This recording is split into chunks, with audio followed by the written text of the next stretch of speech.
जैसे जैसे चुनाव का माहौल नजदीक आ रहा है, नगर निकाय चुनाव को लेकर के सरगर्मियां तेज हो रही हैं। रघुराज सिंह यादव के बारे में क्षेत्र के खास तौर से लोग सभी जानते हैं कि उनका प्रयास पूर्व में भी चुनाव लड़ने का था, पालिका अध्यक्ष का, और इस बार भी उनकी मुकम्मल तैयारियां हैं कि वो चुनाव लड़ेंगे।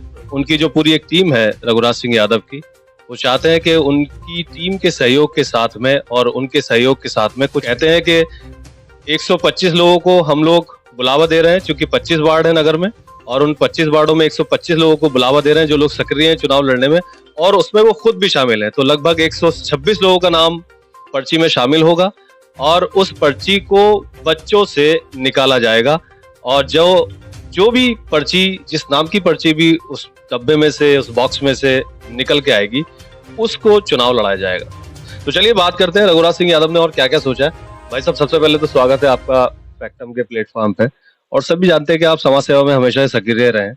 ये एकदम से नई चीज कैसे सोची, क्या लगा? क्योंकि चुनाव तो आपको लड़ना है, बेसिकली लोग कहेंगे कि भाई चुनाव तो रघुराज सिंह यादव को लड़ना है, लेकिन ये क्या सोचा कि उन लोगों को भी चुनाव लड़ाओ जो चाहते हैं, प्रयास करते हैं, लोकतंत्र है, ये सब चीजें हैं। तो ये बातें कहाँ से आई और इससे क्या लाभ हो आपको होगा विशेष तौर पर? आपने पहले तो मैं आपका बहुत बहुत स्वागत करता हूँ। दूसरी बात, आपने कहा कि मुझे क्या लाभ होगा। अगर ये जो सारे पद हैं ये समाज सेवा के लिए बने हुए हैं, अगर मेरा कुछ अपना पर्सनल लाभ हो और मैं लाभ के लिए चुनाव लड़ूं, तो मैं फिर बिजनेसमैन ठीक हूँ। फिर लालच की बात कहाँ से आ गई? चाहे विधायक हो, चाहे चेयरमैन हो, ये समाज सेवा के लिए बने हैं, ना कि कमीशन लेने के लिए। बहुत स्पष्ट तौर पे मैं बता रहा हूँ। तो मैं चाहता हूँ कि कोई आम आदमी आए जो भ्रष्टाचार मुक्त नगर का विकास कर सके, लोगों की समस्याएं सुन सके और उन पर निवारण कर सके। और मेरा सभी लोगों से आह्वान है कि वो एक भ्रष्टाचार मुक्त आदमी चुने, जिससे कि भ्रष्टाचार ना हो, जिससे कि कम से कम एक बिलारी की नई पहल की शुरुआत करें, जिससे कि आगे के भी पद चेंज हो।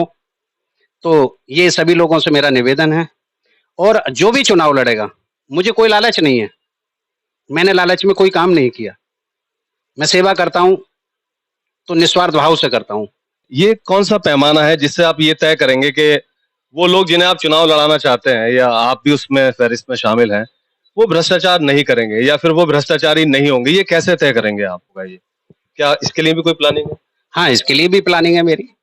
मेरी अपनी नगर की जो सक्रिय लोग हैं, जो सम्मानित लोग हैं, आगे की मेरी प्लानिंग है कि उनको सबको कमेटी में डालूंगा। जो भी काम होगा वो सार्वजनिक होगा, कहीं बीच में कहीं वैसा नहीं होगा।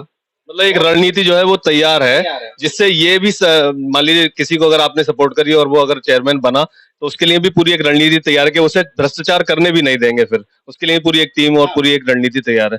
अच्छा, जैसे आपने बीच में अभी कहा कि आपको पैसे की, दौलत की, किसी चीज की कमी नहीं, क्योंकि आप एक कॉर्पोरेट है, आप एक बड़े बिजनेसमैन है, तो इसलिए आपको इस पद की ज्यादा लालसा नहीं है। आप करेंगे तो इसमें समाज सेवा करेंगे। तो ये जो प्रक्रिया है पूरी 125 लोगों की, ये थोड़ा सा बताएं ताकि ये मैसेज लोगों तक जाए और लोग फिर आपकी इस मुहिम में शामिल हों। ये बताइए कैसे करेंगे? मैंने प्रत्येक वार्ड से 5 काम चुने हैं। अगर वह बाय दफे वो ज्यादा भी आते हैं, तो मैं उसी वार्ड में उन 5 नामों को चिन्हित करूंगा।